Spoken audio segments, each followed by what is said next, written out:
Está começando o podcast Universo Prematuro.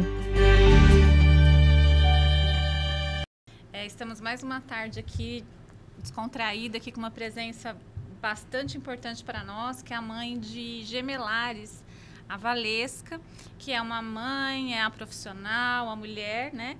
Que enfrenta aí essa questão da prematuridade, que para nós é um grande desafio para nós mães, né? E a gente vai ouvir um pouquinho a Valesca. Estamos na presença da professora Marisa Brunherotti também, que é quem implementou, né, o projeto Universo Prematuro, numa conversa aí para a gente poder observar um pouquinho essas dificuldades que as mães passam, né, em relação à prematuridade. Tudo bem, Adriana? Tudo certo? bem? Tudo bem. Valesca. Boa tarde Tudo a bem? todos. Boa tarde. Valesca, e nós estamos no mês de novembro, né, Adriana? Sim. Que é o mês roxo, que nós comemoramos e damos voz à prematuridade. Né? Dia E você 17, dia 18, né? Dia 17 de novembro, né? É o Isso. Dia Internacional da Prematuridade. Isso mesmo. E aí nós ficamos assim felizes em receber você nesse Novembro Roxo, porque você representa, né, toda uma história, uma trajetória aí dessa relação da prematuridade, né, da vivência real de ser mãe, né, de estar na família, né, compartilhando aí com os seus a relação da prematuridade. Conta para nós, então, vamos fazer uma parte temporal, né, Adriana? Sim, vamos fazer uma linha do tempo, né? Uma linha do tempo aí na relação, assim, desde o momento que você ficou sabendo que estava gestante, né, era gemelar. A história começou após uma perda, né? Eu tive uma perda gestacional com 8 semanas e um ano depois, exatamente um ano depois, eu descobri a gravidez, né, dos meninos. Eu não sabia ainda que eram os meninos e fiquei um pouco apreensiva no primeiro ultrassom, né, fazendo acompanhamento com a minha médica, que era a mesma de um ano antes. Uhum. E aí eu fechei os olhos na hora de fazer o ultrassom, porque eu falei, ai Deus, por favor. Tudo bem que eu já tinha feito um ultrassom em mim mesmo, porque as pessoas não precisam saber disso. Mas foi com 5 semanas, não tinha batimento cardíaco, então, né, não sabia o que eu tinha ali. E eu abri os olhos e ela falou, você tá vendo mesmo que eu? E aí, duas coisinhas piscando uma bem longe da outra. Eu, dividiu? Ela, por que dividiu? Eu falei assim, não, porque eu sei que era só o ovário direito que tinha um óvulo, né? Então, eu sabia que eram idênticos. E aí, foi aquela descoberta, aquele choque. Eu falo, meu Deus, eu já tenho um menino, vem mais 2. E aí, começa aquela coisa, né? Conto, não conto, pouco tempo de gestação. O medo, a ansiedade da perda, porque eu já tive uma perda anterior. E aí, deu tudo certo, até... né, o 30º mês, mais ou menos isso. Mas deu umas 17 semanas que eu tive o primeiro sangramento, que me fez ficar de repouso, né, já ficar tendo uns cuidados maiores, coisa de gemelar, diferente da primeira gestação, né, do meu mais velho, que foi uma gestação maravilhosa. Não tive intercorrência nenhuma. E aí, depois de uns 15 dias, um novo sangramento, de novo um afastamento do trabalho. Então, é uma coisa já que vem de diferente sendo gemelar. Então, você se afasta do trabalho para cuidar da gestação para ela ir a termo, que é o que se espera. Com 5 meses, mais ou menos umas 23 semanas, no ultrassom morfológico, a ultrassonografista já notou uma diferença de tamanho evidente dos meninos. E a cavidade amniótica, a quantidade de líquido amniótico também diferente. E a primeira suspeita, por eles serem monocoriônicos, né, tipo, mesma placenta, mas com 2 âmnions separados, é que tivesse a comunicação entre os cordões umbilicais, né, que é essa chamada de síndrome de transfusão feto-fetal. Era a primeira suspeita do porquê dessa diferença de tamanho. Então, para simplificar, o sangue de um menino passa para o outro via cordão umbilical, né? Tem comunicação dos vasos, dos cordões umbilicais. Isso é muito grave, né? É uma chance de sobrevida muito baixa. E aí eu acabei indo para um médico em Campinas, fiz um ultrassom especializado também em Campinas. Por Deus, não era esse problema. Então, eles não precisariam passar por uma cirurgia intrauterina, né? Para ligar esses vasos, se eles realmente existissem, mas não era. Era uma assimetria, provavelmente uma assimetria da placenta que estava mal dividida. Então, um ganhou mais espaço que o outro. E o que precisaria fazer? Então, primeira coisa, o diagnóstico. Então, realmente, tinha uma diferença de tamanho, tinha um menino crescendo mais que o outro. Tinha uma restrição, então, de crescimento intrauterino. A partir daí, precisaria fazer um acompanhamento e o médico já foi bem claro. Provavelmente eles nascerão antes da hora, porque o menorzinho centraliza. Então, ele tem uma deficiência ali, né, para simplificar também, que vai precisar tirar ele antes para não ter sequelas ou para minimizar sequelas. E nesse momento você já começou a se preparar para essa vinda prematura? Então, mas aí foi a história, né? Esse foi o meu momento, um dia de cada vez. Eu falei, graças a Deus, eu não preciso passar por uma cirurgia de alto risco. Então, ali eu já tive um alívio. Eu falei, não, agora nós vamos nos preparar para a prematuridade. E foi tudo diferente do que se espera. Normalmente, as mães que eu conheço de prematuros têm os filhos antes, num momento abrupto. E isso é muito ruim. Eu fui uma privilegiada de saber que eles precisariam nascer antes. É diferente. Eles precisariam nascer antes porque eu precisava salvar o menorzinho. Então, a preparação também foi diferente. Então, normalmente, existe um protocolo de usar o medicamento para amadurecer os pulmões a partir da 28ª semana. No meu caso, esse protocolo foi antecipado. Tá? Então, eu fiz 2 medicações 2 semanas antes. Então, já foi um preparo antecipado. Isso faz uma diferença bastante grande, né, para a maturidade desses pulmões que iriam nascer antes. Né? E o acompanhamento ultrassonográfico era semanal no início e depois dia sim, dia não. Então, até a 28ª semana, estava tudo bem. Com 28 semanas e 5 dias, que faz uns dias atrás, deu umas alterações no ultrassom do Guto, que é o menorzinho. E aí foi a hora que meu ultrassonografista me olhou. E aí ela falou assim, e agora? Eu falei assim, eu vou vai lá para a doutora Eneida, né, que foi minha médica na época, e vamos conversar. E aí eu volto um pouquinho lá atrás no médico de Campinas. Eu, como pessoa da saúde, que já trabalhou muito com pesquisa, cheguei para ele e perguntei. Eu gosto de estatística. Estatisticamente, o que o senhor tem para me falar? Ele me falou que eu tinha 80% de chance de ter um bebê saudável em casa. E isso eu estava com o quê? 25 semanas.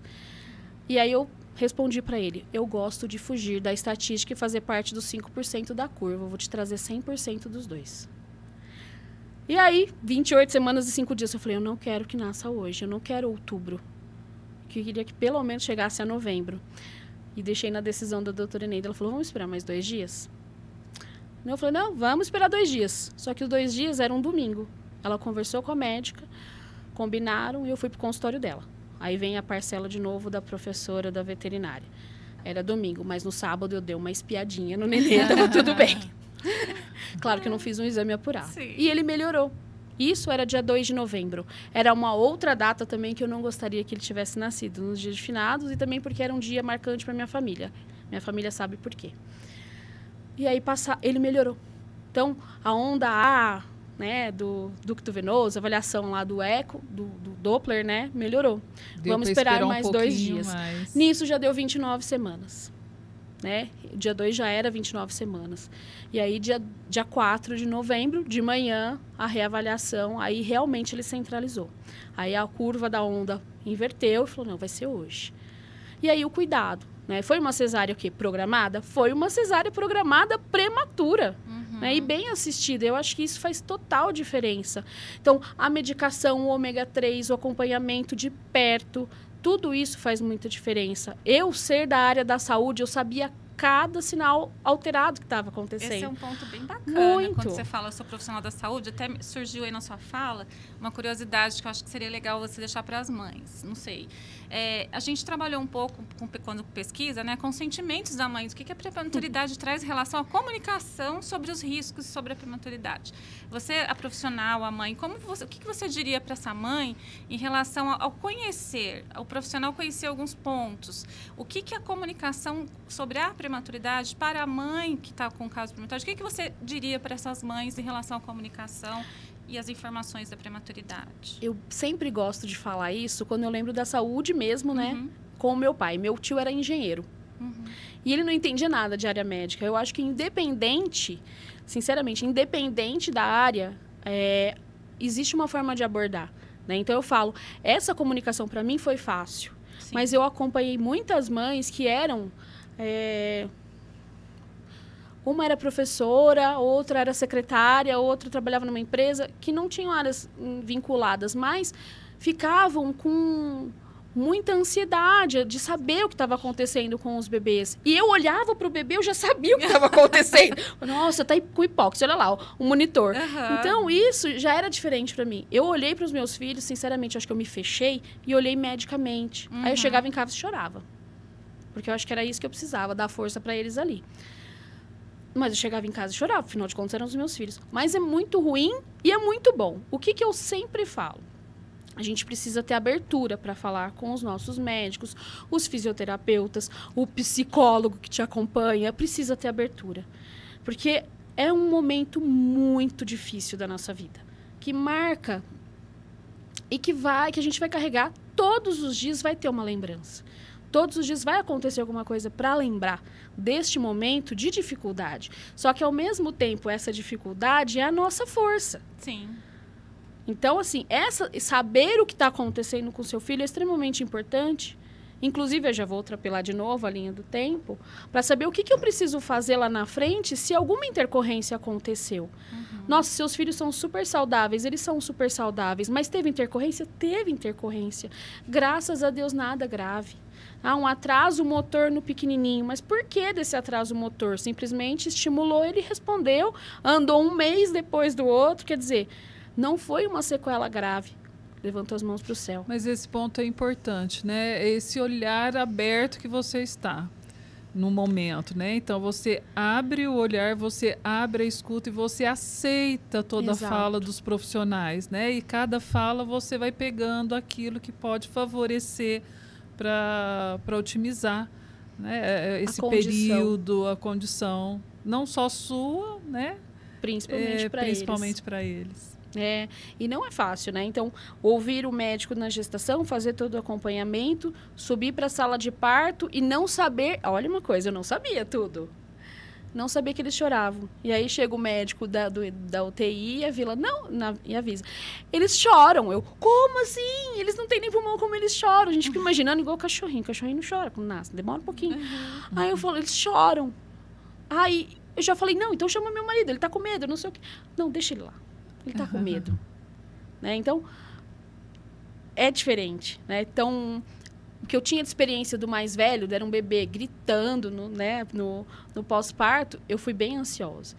Mas outra coisa importante também, tem as pessoas que a gente confia ali junto, né?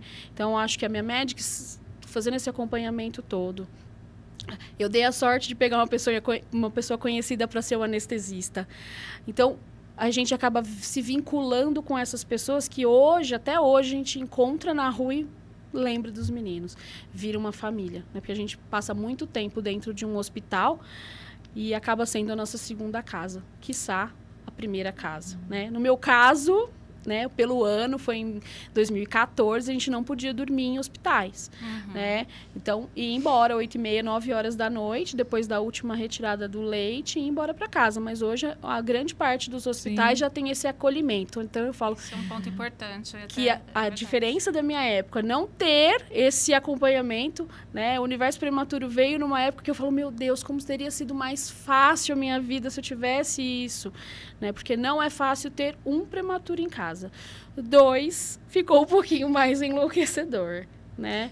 E esse período da UTI, qual foi a etapa assim que te marcou, que você achou assim um grau de dificuldade maior?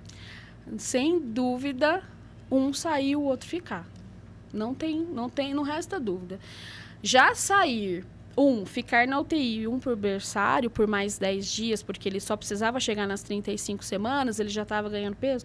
Como diz o pessoal falou, né, que o Rick foi expulso da UTI. Porque ele ficou até lá, no período que ele ficou na UTI, porque não precisou do leito, mas ele já podia ter ido para o berçário. Né? Ele foi quando precisou da UTI. Aí ele foi para o berçário, ele já estava com 1,850 kg, né? Ele já estava grandinho. E aí ficou mais 10 dias só para chegar no tempo. Então, eu tinha 2 meninos já separados por paredes. Isso, para mim, já foi uma coisa. né? E aí depois a saída de um e quando o outro ficou. E foi quando o outro ficou que aconteceu uma intercorrência na UTI. Aí a gente fica assim, meu Deus, aconteceu isso porque ele estava abandonado no hospital. A gente se culpa como mãe, né? Como assim? E aí, às vezes, eu estava em casa com um e tinha que sair de casa para ir tirar leite, fazer o canguru do outro. Aí eu falo, meu Deus, estou abandonando o outro, tá em casa. Você se sente muito culpada, né, nesse período, porque você não está com os 2 bebês no mesmo lugar. E eles estavam dentro da barriga juntos. Eles são da mesma célula, no caso, né? Então, é um momento muito difícil e que a presença do psicólogo em toda a reunião faz total diferença. Então, esse é o acompanhamento que precisa mesmo. Eu acho interessante quando você fala da culpa, porque muitos dos estudos que a gente faz, né, em relação ao sentimento de mães, porque não é só o prematuro, né, tem um contexto da mãe também, do sentimento da mãe, dos impactos do sentimento, né, e quando fala culpa, essa palavra sempre vem muito presente nos relatos das mães, né, e em relação a esse sentimento, como que isso impactou, assim, na prática mesmo? Qual foi o impacto, assim, de 0 a 10 na sua vida nesse momento? Mas tem a terceira culpa ainda, que tinha o mais velho. A culpa de ficar dias no hospital, e aí ele ficava na escola o dia inteiro, mas até o dia 20 de dezembro. Daí pra frente, ele estava de férias. Então, eu deixei 2 filhos em casa para ir para o hospital. É impactante. E aí, o Guto, dia 19 de dezembro, teve uma convulsão na UTI. Aí eu falo, meu Deus, e agora? Aí começa. Aí, qual é a área médica que eu brinco? Porque as mães normalmente dão paz para os médicos. E eu infernizava a vida dos médicos. Mas por que ele convulsionou? E eu assim, como assim? Aí ela tá louca. Ela, por que convulsionou? Por que quer investigar? Não sei o quê. Normalmente a gente chora e fica quieto. Não, eu ia lá, queria saber tudo. Os eletrólitos, não sei o quê. Vamos fazer outra ultrassom de crânio. Fizeram tomo no menino. Fizeram tudo, né? E não teve nada de alterado. Até foi uma coisa que ficou muito... em aberto, assim. Não se descobriu por que ele teve aquela convulsão. E era isso, sabe? E essa aflição, né, você vem mostrando, né, para nós essa apreensão desde o momento que você, né, soube do resultado. E aí ela continua, mas diferente dos seus aspectos. Sim. Mas quando você levou, aí falou assim, então vai ter alta, né? Agora você vai ter 3 bebês, filhos, né? Bebês em casa, né? Como que você buscou apoio? Você teve uma rede familiar legal? Como que você fez para superar esse processo? A minha mãe me acompanhou desde que eu fiquei de repouso na segunda vez, né? Que aí eu já afastei, ela já veio para Franca, que ela é de São Paulo. Então, ela que ficou meio que ajudando em casa e ela ficou até os 4 meses dos bebês aqui, né? Depois ela precisou ir para São Paulo. Mas assim que os meninos saíram, 2 coisas importantes eu acho que eu senti. O primeiro, o alívio. E a segunda, a segurança. Quando o Guto saiu da UTI, não foi fácil também, que eu tenho que voltar mais um pouquinho. Quando ele saiu da UTI, ele saiu mamando, ele tomava as medicações tudo certinho, e ele já ia tirar a sonda. Ele estava com 1,950 kg da UTI. 58 dias de nascido, 59 dias. E no primeiro dia, a medicação dele foi alterada e ele dormiu o dia inteiro. Ele perdeu 100 gramas em um dia. Isso atrasou a saída dele. Era para ele ter saído no dia seguinte para casa. Uma mudança de prescrição, que aí eu virei a mãe da área da saúde. Então, quando você tem um conhecimento, você discute o assunto. Aí eu discuti. Falei assim, você sabe que a dosagem desse medicamento ele tem que estar entre 20 e 40 na concentração sanguínea. Esse menino vai estragar o fígado dele. Ele chapou, ele perdeu peso. A culpa é sua. E o médico foi só retraindo. Como assim alguém que conhece isso? E se não fosse? Bom, acabou. Dosou o medicamento no sangue. Estava tudo certo 24 horas depois, né? Que metabolizou. Ajustou dose. Voltou a sonda mais um dia. Engordou tudo de novo, mas atrasou 5 dias a saída dele. E nós ficamos num quarto de hospital novamente. E adivinha quem voltou para o quarto do hospital? O irmão gemelar, porque não podia ficar sozinho em casa. Porque quando a gente interna para ficar no quarto, fica 24 horas. Sim. E aí o outro voltou para o hospital. Né? Então, voltamos para aquele sofrimento de estar dentro de um hospital novamente. E saiu alívio. Esse foi o sentimento que eu tive quando eu abri aquela porta. Eu tenho um vídeo gravado da chegada dos 2 em casa. Alívio. E a felicidade do mais velho. O Guto chegou em casa, mamãe? Uau. Né? Então, assim, é um alívio muito grande. Claro que teve apreensão, mas é muito diferente você ser mãe de prematuro de primeira viagem. Eu já era mãe. Fez muita diferença isso na minha vida. Fez muita diferença conhecer um pouquinho da prematuridade. A rede de apoio foi minha família e foi o ACAR na época.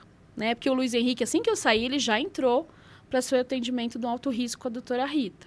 Então, ali já se percebeu que ele não estava ganhando peso, mas ele mamava, estava tudo certo. Entrou com medicação para o refluxo, que é muito comum no prematuro. E aí ele começou a ganhar 30, 40 gramas dia, só no peito. Então, quer dizer, precisa da fórmula? Precisa da fórmula? Então, você amamentou os 2. Calma, que tem a segunda etapa. Esse era o caminho. Não né? é tão fácil assim, Não. né? O dia da alta do Guto, eu tinha acabado de ordenhar 100 ml de leite para deixar para o dia, que a gente não sabia, que ele estava suplementando com o meu próprio leite. Né? Punha para mamar e dava o resto no copinho. E aí ele teve alta, sobrou 100 ml. Falou assim, vai para o banco de leite. Porque além de amamentar os 2, sobrava leite. Desde o comecinho, já sobrava leite. Então, eu já doava leite. Falei assim, não, esse leite eu quero deixar ainda pro banco de leite. Né? Então, foram 2 meses doando leite. Né? Amamentando 2 e doando leite. E aí, eu fui para casa, começou a velha história do Guto não ganhar peso. Aí, eu tirava leite, complementava. Ele mamava, dormia. Dormia muito. E aí ele começou a ganhar 15 gramas dia, 10 gramas dia. E isso no ACAR, não, tá errado. Vamos começar com a fórmula. E aí na mamadeira suga mais fácil. Né? Passou pela fono. Né? Aliás, foi a Mônica, que também faz parte. Isso, que fez centro. O teste. Isso. Ela que fez o teste, ele sugava super bem. E aí, a primeira etapa foi começar com a fórmula para poder engordar o menino. Com 5 meses, ele largou o peito. Pergunta se ele engordou. Não, ele não engordou. Ele engordava 15 a 20 gramas por dia. Ele pesava menos de 6 quilos com 1 ano. Então, isso, gente, é a história, né? Normalmente, uma criança prematura com restrição de crescimento, tirou de dentro da barriga da mãe, ele cresce. A maioria, claro, pensando na genética. Comparando que os 2 são iguais, era para eles ganharem peso igual. E não ganhavam. A gente só foi descobrir isso com 4 anos de idade. Ele tem deficiência de hormônio do crescimento. Hoje ele está mais gordinho do que o outro. Né? Eles passaram pelo podcast aqui também. Ele está maior, está mais bochechudo, está mais gordinho. Né? Tudo isso foi por causa, na verdade, da deficiência do hormônio do crescimento. Não se sabe se isso foi uma sequela da prematuridade ou da restrição de crescimento intrauterina, mas ele tem deficiência do hormônio do crescimento. Então, isso foi o diferencial. E aí volta de novo o acompanhamento. Curva de crescimento. A gente tinha 2 curvas crescendo diferente. Então, isso aí era aquele curva de crescimento. Se eu tivesse o universo prematuro, a curva de crescimento estava no meu celular. Não, e a gente lá batendo cabeça. Até chegar aos 4 anos e perceber que realmente a curva dele estava totalmente fora do padrão. Não tem os números, né? 25, 50, 75 dos percentil. Ele estava abaixo da 25. Né? Seria um raquitismo, um nanismo, etc. Né? E aí, na avaliação, foi para Ribeirão, né? Acompanha aqui com a endócrino, mas foi para Ribeirão, e aí se descobriu esse problema, né? Fácil de resolver, graças a Deus. Mas não é fácil. Agora, em casa era uma loucura. Você falou do universo prematuro, né? E ouvindo os relatos das mães, né? E essa necessidade, essa demanda, hoje o universo prematuro ele tem 2 eixos, né? O aplicativo e o centro de atendimento universo prematuro. Porque nós temos o centro também de acolhimento aos pais, porque esse direito deles entenderem todo o processo, né? E ter apoio aos profissionais, essa rede de apoio mesmo, né? Faz com que essa trajetória ganhe um pouquinho mais um fôlego, né? Você é uma profissional da área da saúde, né? Mas você se relacionou também com muitas mães que não eram, né? Não tinham um entendimento biológico do processo. E me envolvia até demais, às vezes, né? nessas indas e vindas, né, o prematuro tem direito a palivizumab, que é o anticorpo monoclonal para evitar a bronquiolite, né? O vírus sincicial respiratório. Então, o pequenininho ganhou e o maiorzinho não ganhou. E eu levava a gente para ir para Ribeirão tomar, eu acompanhava, perguntava sempre, pensando que essas pessoas que não tinham esse conhecimento, né, que não eram da área da saúde, precisavam, às vezes, desse toque, desse aviso, né? Olha, faz tal coisa, então, olha, leva tal dia. Necessitante de rede de apoio, foi uma rede de apoio. Eu fui. Então, e está trazendo conhecimento eu vou lembrar também para as mães. De um episódio, eu vou lembrar de um episódio que aconteceu dentro do hospital. Também ali foi meu limite. Na verdade, tem até uma história para contar que não tem nada a ver com a prematuridade, mas o que a gente sente no nosso subconsciente. Eu estava grávida de 3 meses, um pouco antes do primeiro sangramento. Eu já tinha comprado o carrinho dos gêmeos. Eu sonhei que eles não usavam o carrinho. E assim, eu acordei assustadíssima. E eles usaram esse carrinho. Só que durante o período de internação, eu estava amamentando o Rick no berçário e eu estava voltando para a UTI, uma movimentação esquisita na UTI. Para acontecer alguma coisa lá. E um meu lá, uma mãe junto comigo, que tinha acabado de sair do café também, junto comigo. Falei, aconteceu alguma coisa, eles não deixaram a gente entrar. A mãe já desespera. Falei, é o meu. A gente sempre acha que é o próprio. Verdade. Porque no dia da convulsão do Guto, eu entrei. O raio-x estava em cima dele. Falei, o que esse aparelho de raio-x está fazendo ali em cima? Você já fica tenso. Aconteceu alguma coisa. Não é dia de exame? E tinha acontecido. Só que eles não me falaram nada, falaram que não era o horário da visita, e eu saí. Eu falei, cheguei em casa correndo e falei para o André, vai agora na reunião dos pais, porque aconteceu alguma coisa. E ele voltou com a informação. Então, eu sabia que tinha acontecido coisa errada. E o que me gravou muito foi que não tinha a psicóloga naquele dia no hospital. E eu acudi a mãe e o pai de um bebê que tinha falecido. Nossa. Hoje eu lembro com uma coisa assim ruim. Mas naquela hora eu senti que eu precisava fazer isso. É porque é uma dor de todas, né? Uma dor... É um momento que a gente se une tanto. Eu tenho amizades daquela época, assim, ó. Que muita gente eu não encontro, mas eu encontro essas mães de prematuros, mesmo eles já nem sendo mais prematuros. Você olha na rua, não é mais ninguém mais prematuro, né? Todo mundo já crescido, tudo moço, tá todo mundo com 9 anos, né? Não, já estão, né, subindo em árvore, mas que naquela época a gente se une, uma para ajudar a outra, né? Porque se não tem isso, quem que vai nos acolher? Tem a psicóloga, tem a nossa família, mas não é só a mãe para sentir como é ser mãe de UTI. Só a mãe. O pai também, mas é a mãe.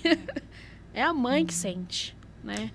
E você me fez lembrar, nós tivemos agora o primeiro ano do Centro do Universo Prematuro, né, em 2023, e recebemos as mães. E foi muito interessante, né, Adriana? Porque esse episódio. Porque eram mães que estavam no mesmo momento. Uhum. Então, elas foram encaminhadas para o centro na alta, então reencontraram. E é uma rede muito legal de apoio. E ela falou essa frase, né? Mãe de UTI. Eu falei, você já foi mãe de UTI, hoje você é mãe do universo prematuro, isso, né? Que é bom também a gente alimentar, né, essa alma, sim, com histórias de vencimento, né? Exato, que venceu aquele processo. E aí, quando você fala, uma entende a outra, porque os sentimentos, né, são muito... A fala é muito, assim... É igual, é idêntica. Sinalizam, né? Até a forma de falar, a gente sente. Quando você independente do jeito, da onde a origem da pessoa. Exatamente. Mas sim, o sentimento é igual. Seja profissional, como você falou, né? Eu conheci um pouco, mas eu acho que na sua fala 2 coisas me marcaram hoje, assim, que eu acho que é um ponto importante. Eu acho que você falou assim... nesse momento, eu sou contra estatísticas, eu vou além da estatística. Então, essa força, essa garra da mãe, ela ultrapassa, né? Ela perpassa, ela vai mesmo, ela vai em frente. Isso que as mães, né, têm que sentir ali, essa força, essa garra, e procurar os estímulos também. Quando você falou assim, ele teve lá um atraso no desenvolvimento, mas tudo bem, eu fui em frente e agora está tudo certo. Então, isso é importante, né? Destacar essa força e essa persistência, né? Nesse cuidado, nessa atenção e nesse... Eu acho que nesse momento, né, da época do Guto, assim, é um pouco chocante. Porque você põe o menino para levantar a cabecinha e não levantava, né? Não fazia fuga asfixia. Eu só cheguei para a neurologista que atende lá no ACAR na época, ela já se aposentou, minha querida, doutora Cláudia. E eu perguntei para ela, doutora, eu quero o melhor lugar. Ela falou, não, é na PAI. Outra família não quis levar o filho para a PAI. Eu falei assim, não, se lá é o melhor, é para lá que eu vou levar. Tudo eu quis fazer. Não, o que eu tenho que fazer? O que eu tenho que fazer? Porque é nesse momento que a gente tem que ajudar o nosso filho. O desenvolvimento neuromotor é exatamente nessa faixa etária do pequenininho. E isso, a gente estimula, eu falo, né, como o pessoal da PAI fala, a gente faz até pedra andar. Então, eu falo, a gente tem que correr atrás essa importância do do melhor. estímulo, né? Isso. E trazer esse conhecimento para as mães também dessa importância que é estimular a criança. E eu só soube disso nessa época. E aí, quando eu comecei a lembrar como que eu cuidava do meu mais velho, eu falo, ele ficava deitadinho de barriguinha para cima. Quer dizer, ele poderia ter sido estimulado. Não que precisasse, mas assim, ele se virou na idade certa, sentou na idade certa. Mas o estímulo faz super bem para a criança. E isso lá na frente faz muita diferença. Hoje eu vejo os gêmeos correrem, e eu vejo o André correr, eu falo, meu Deus, os gêmeos correm muito melhor que o André. Né? Então, esse estímulo também reforçou que a atividade motora deles fosse melhor. Então, agora, um ponto você fala, e nós temos que destacar essa relação. A gente não faz aquilo que nós não conhecemos. Isso. Então, nós precisamos dar voz mesmo a essa relação, assim, ó, precisamos estimular, precisamos entender como é o estímulo, para também não dar uma sobrecarga para a criança, mas estar numa dosagem correta. Exato. Né? E isso é possível no dia a dia de cada família. Exato. Né? Isso é importante. Porque até os 3 anos de idade, nós temos aquela janela das sinapses, né, neurais, aberto. Então, nós precisamos aproveitar esse momento. Não, e ter esse acompanhamento é muito importante, né? Talvez o prematuro seja um sortudo, no final das contas. Porque todo mundo tem um olhar diferente para ele. Porque se espera coisas ruins. Na verdade, a gente tem muito mais respostas positivas do que negativas. Né? E, estatisticamente, voltando para a estatística, eu lembro que o Dr. Barini falou assim, no Brasil nós não temos UTI de qualidade porque a estatística de óbitos e de lesões é muito alta. E aí, quando eu voltei para Franca, aí eu fui perguntar, morre muito bebê na UTI? Não morre quase nada. Em um ano morre 2, 3 bebês, ou então quando é muito extremo. Né? E aí você fala, não, imagina, 29 semanas eles vão sair daqui andando daqui a pouco. E é bem isso. Acho que o cuidado é muito diferenciado. O bebê de UTI, ele é assistido 24 horas. Toda hora o monitor tá apitando, qualquer mexidinha dá para ver a alteração. Diferente, às vezes, um bebê normal que morre com 15 dias em casa porque engasgou. Né? Ele não estava assistido 24 horas. Então, no final das contas, o bebê prematuro, ele é um sortudo. Né? Ele só é menor, ainda está em desenvolvimento, então ele precisa lutar um pouco mais do que aquele que nasceu a termo. E como que foi esse processo que você foi integrar os gêmeos na questão da escola? Como que você fez essa introdução? Eles foram cedo para a escola. E também já aconteceu uma diferença, porque foi na mesma escola, só que a equipe já veio melhorada. Então, eles entraram um pouquinho depois, porque o Andrezinho entrou com 5 meses, eles foram com 9 meses para a escola, tá? Então, em agosto, logo depois das férias, eles já foram para a escola, foram para o berçário. E a equipe já fazia estimulação. Então, os brinquedos já eram diferentes da época do Andrezinho. Então, o Andrezinho ficava muito sentado em cadeirinha, em encostinho.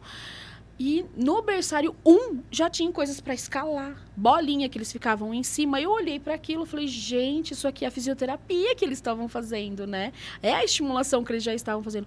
E isso também faz muita diferença. Então, eu já olhei diferente para a escola. Eu falei, tá fazendo estimulação nas crianças. O ambiente era adequado. Era favorável ao desenvolvimento deles. Então, eles se adaptaram super bem. Já era uma coisa porque a escola que eles foram era muito boa.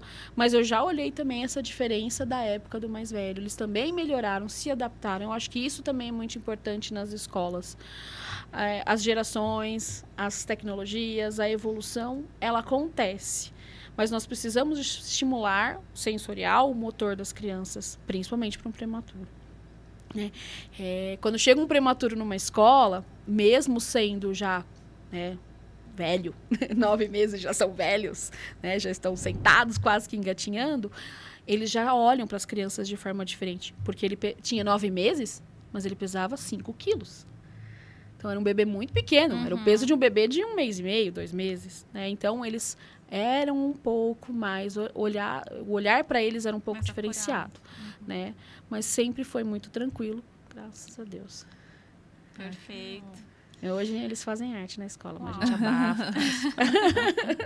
E já nós estamos aqui assistindo, né, o podcast gente, dos dois. Eles falaram uma coisa que criança é papagaio, né? Uhum. Eles falaram uma coisa que eu falei assim... Tudo é culpa da prematuridade, eu falo pra eles. Porque eles atropelam, eles falam na frente dos outros. Eu falo, ali, ó, a pressa, a prematuridade. O que é a prematuridade pra vocês? É aquilo que a mamãe fala que a gente tá passando na frente. É uma coisa assim. Ótimo. Eles falam que ser apressadinho. E é mesmo, né? É apressadinhos, né? Não deixa de ser, né? O interesse maior. Bom, foi um prazer ter você aqui hoje, Valesca. Eu que agradeço. Foi muito bom. Vamos ver se você deixa uma mensagem. Eu deixo. Antes disso, deixa uma mensagem para as mães de tudo isso que a gente conversou hoje. A história do 100%. Eu mandei, depois de 3 meses depois da última avaliação com a doutora Eneida, né? Eu levei os meninos para ela, tirei uma foto com um bebê em cada colo, né, de lado no colo dela. Uma das roupinhas era essa, era a saída da maternidade do Guto. Né? Que gracinha. Mas a saída da maternidade do Rick inicial foi essa, tamanho prematuro. Gente, não cabe não cabe. Gente, olha isso. Nas minhas bonecas. Eu guardo umas bonecas, não cabe. Isso aqui é o tamanho prematuro. Hoje eu olho para isso e falo, meu Deus, como que ele cabia nisso? Esse é um RN, né? Então eu tirei a foto e mandei a foto no e-mail do Dr. Barini. Tá aqui 100% dos meus 2 com saúde em casa. Então, esse era o final da história naquele início. Eles fizeram agora, dia 4, 9 anos. Eu vou tirar agora a foto dos 9 anos, eu vou mandar e-mail, torcendo para esse médico ainda tá vivo, né? Aqui o meu 100% da saúde em casa. Isso. Não dá para desistir. Eles nos ensinam todos os dias o que é ter força.